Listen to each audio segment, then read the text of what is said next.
Well, joining me now for more on all of this is Vice Chair of the British Palestinian Policy Council, Kamel Hawwash.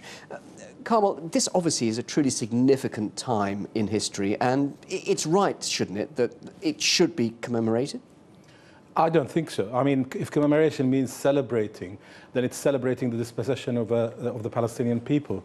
In fact, 100 years ago, Britain wasn't even in Palestine, but Balfour decided to offer my homeland, our homeland as Palestinians, to a people who weren't even there. He had more right to offer them a state in Wales. Well, which is an interesting point, but what is happening today?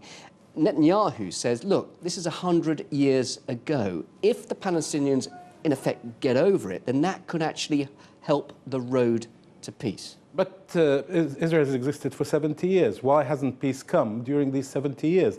Why do we have to wait any longer? This morning, in fact, his deputy foreign minister on the BBC said, the land is ours.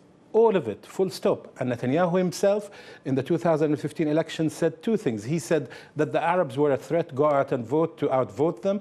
And he then said, there will be no Palestinian state on my watch. So they're not interested in peace, they're interested in expansion. Are you looking for an apology? After all, we've heard from Theresa May saying that obviously she thinks it is an important aspect of British history and clearly is welcoming the Israeli Prime Minister. Well, she's welcoming the Prime Minister of an apartheid state. Now, if she's willing to celebrate that, then shame on her.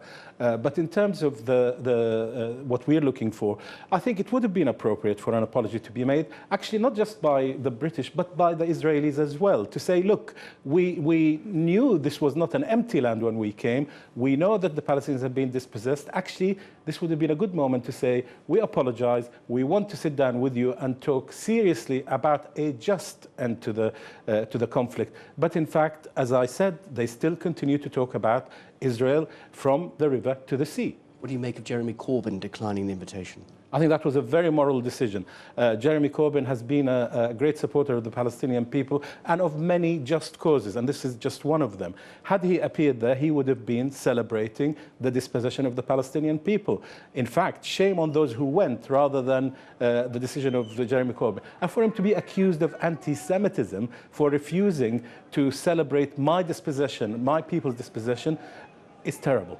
Do you have any sense of optimism now we've seen this agreement between Hamas and Fatah? I think that the Palestinians now have to really unite. They now can see that even Britain, which had the opportunity to implement its policy and drive forward a two-state solution, is not interested. It's lip service. So the Palestinians can only progress through unity and through clarity. Next year will be the 70th anniversary of Israel's creation and our Nakba. We should be working really hard to make Israel accountable. The ICC doors should be knocked on very hard indeed. Kamel, thank you very much indeed for joining us in the studio.